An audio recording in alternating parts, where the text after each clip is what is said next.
Hi, can you hear me? Let me give you a short bio of each of the candidates. Mr. Bednarik, am I pronouncing it correctly? Yes. Mr. Bednarik is the Libertarian Party's 2004 presidential nominee. He hails from Indiana and currently lives in Austin, Texas. His background is in computer programming for nuclear power plants and defense-related projects.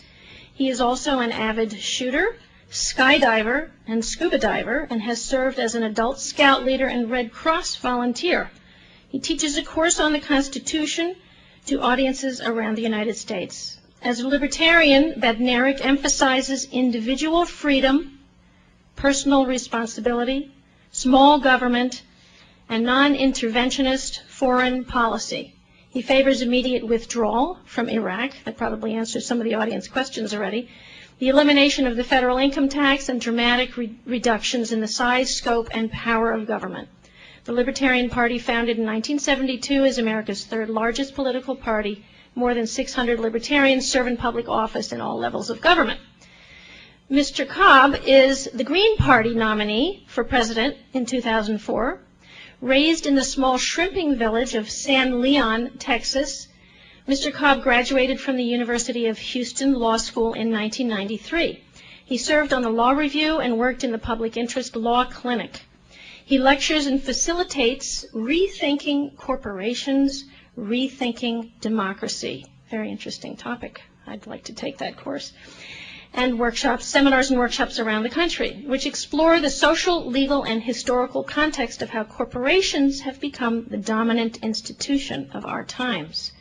As the Green candidate, he stands for environmental responsibility, social justice, economic fairness, and nonviolence. He's committed to ending the war in Iraq, universal health care, and energy independence. The Green Party of the United States was formed in 2001 as a reincarnation of the older association of state Green parties. It has had rapid growth since our founding, since their founding in 2001, and Green candidates are winning elections throughout the U.S. State party membership has more than doubled since its founding. I would like to open with Mr. Bednarik giving a 5-minute presentation, and then Mr. Cobb will give a 5-minute presentation. Then I will take some questions that have already been submitted, and then we will open it to the audience for questions. Thank you.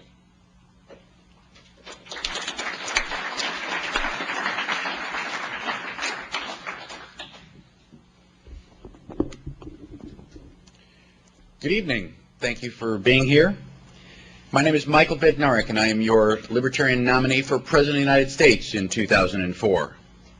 Unfortunately, about half the people in the United States have never heard of the Libertarian Party, and many of the other people have wild misconceptions about what our positions are. Many people think that because we are libertarians, that we are liberals.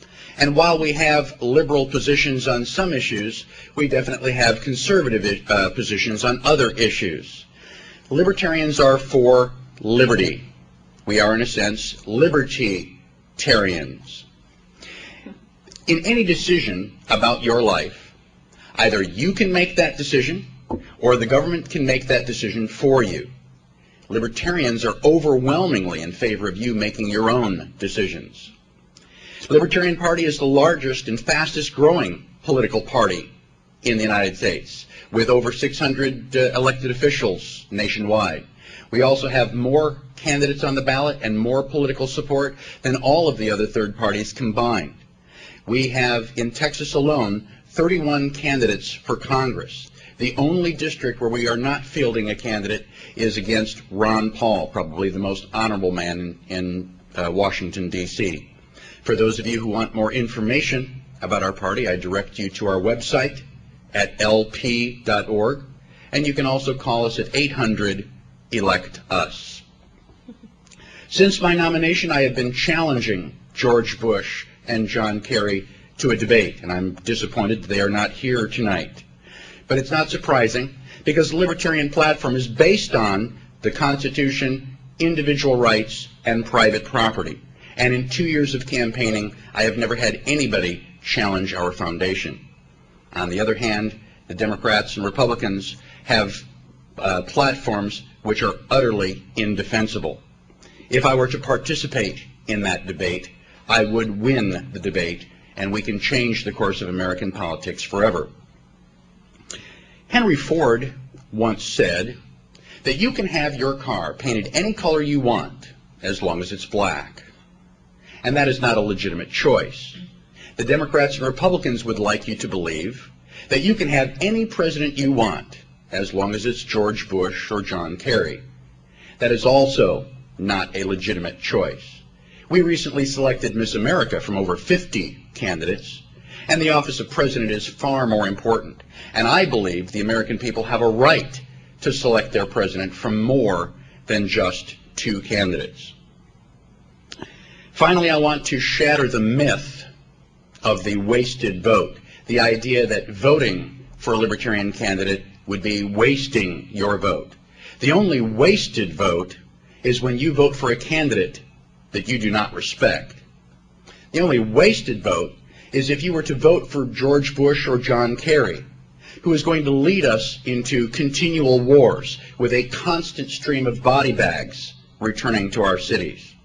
They will lead us into a failed economy with rising prices and an insurmountable national debt. They will lead us into further tyranny with more laws like the Patriot Act and free speech zones that are surrounded by chain link fence and razor wire. I cannot vote for George Bush or John Kerry and respect myself in the morning. Instead, I invite you to vote for me. I will lead us into peace by bringing our sons and daughters home as safely and quickly as possible. I will lead us to prosperity by dramatically reducing the size of the federal government and pushing billions of dollars back in the hands of Americans. I will lead us towards liberty by abolishing the Patriot Act and eliminating the concept of free speech zones. I ask you to follow me and help me as I travel around the country lighting the fires of liberty, one heart at a time. Thank you.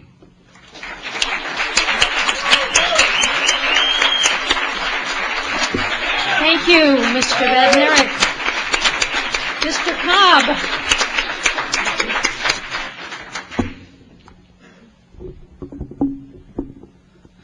Thank you.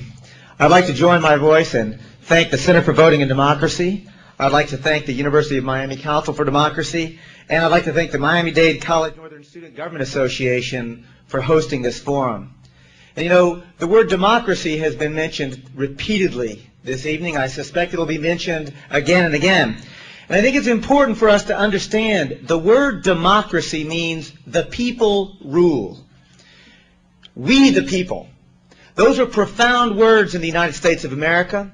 All of us who were educated in this country have been steeped in a creation myth that says the people rule here. And I'm not embarrassed to tell you that I can get weepy-eyed remembering when I was a little boy being taught that we the people ruled, that we were a shining light on a hill for the rest of the world to take the issue of liberty and democracy to the rest of the world. And I was so proud to be an American as a little boy. And as I've grown up, I've realized I was lied to. We don't have democracy in this country. In fact, I submit to you the most dangerous threat to democracy in this country is the mistaken belief that we actually have one. Because democracy means the people rule. And today, we are not ruling ourselves. We are not making the fundamental public policy decisions that affect our lives day in and day out. Michael and I will agree on some things so fiercely it will be funny. We will disagree on other things. We'll do it respectfully the entire way. But the fact of the matter is, folks, we, the people, collectively are not ruling ourselves in this country. Unelected, unaccountable corporate CEOs are making the fundamental public policy decisions in this country. Never mind our elected representatives making decisions for them, as Michael critiques. I'm telling you, unelected corporate CEOs. Quick pop quiz, folks. How many people here are eating genetically modified foods? Don't be shy. Of course, the entire audience raises their hands. Why?